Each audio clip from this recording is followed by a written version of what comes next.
Ngutang, saya ngutang tapi sampai 8.000 triliun, mikir nggak anak cucu yang nanggung? 02 mana mikir ke situ. Bapak, VT saya banyak loh yang mengungkap tentang hutang negara. Ya, bahkan kalau saya live, saya selalu bahas tentang hutang negara. Ya, mungkin Bapak yang tidak paham tentang hutang negara. Saya akan jelaskan sekali lagi, ya. Mumpung saya lagi ada semangat untuk menjelaskan, supaya apa? Bapak tidak menyebar hoax, ya. Bapak tidak berpikiran jahat terhadap pemerintah, ya. Supaya juga menambah pengetahuan Bapak tentang hutang negara, ya.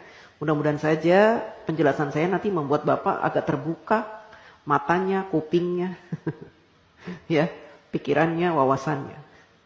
Jadi begini Pak, hutang negara, setiap negara ingin mengajukan hutang kepada IMF atau World Bank gitu ya, atau kepada negara-negara lain gitu ya, kepada negara-negara yang mau memberikan hutang, maka harus disepakati oleh wakil-wakil Bapak.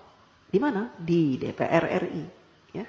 Bentuk negara kita memang mempunyai aturan seperti itu. Presiden tidak bisa memutuskan segala sesuatunya, apalagi perkara hutang sendirian. Jadi harus dinegosiasikan dengan DPR. Dan DPR punya peraturan bahwa negara tidak boleh berhutang, ya, yang mana pembayarannya, cicilannya itu melebihi 60% dari penghasilan negara. Ya. Nah, saat ini sejak Bapak Jokowi menjadi presiden, hutang negara kita itu tidak lebih dari 35%. Artinya jauh di bawah batas maksimal berhutang yang ditentukan oleh DPR RI, yaitu 60%. Artinya apa? Kita masih berada di ambang aman. Ya. Dan saat ini Indonesia terkenal sebagai negara yang hutangnya sedikit.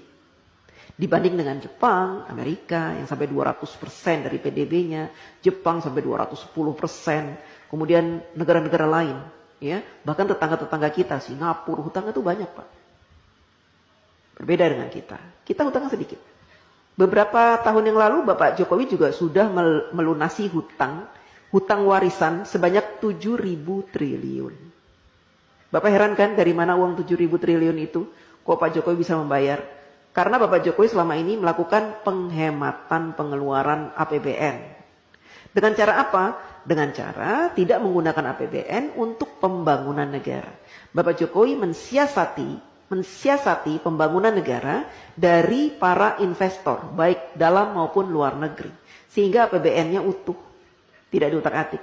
APBN yang ada khusus digunakan untuk kepentingan rakyat seperti subsidi, kemudian bansos, BLT, PKH dan sebagainya itu Pak. Ya, Bapak harus tahu. Jadi kalau Bapak bilang hutang sampai 8.000 triliun itu, seandainya saat ini hutang kita 8.000 triliun, itu sedikit Pak. Dibanding dengan PDB kita tuh sudah banyak sekali Pak. Itu jumlahnya cuma 35% dari penghasilan kita. Penghasilan negara maksudnya.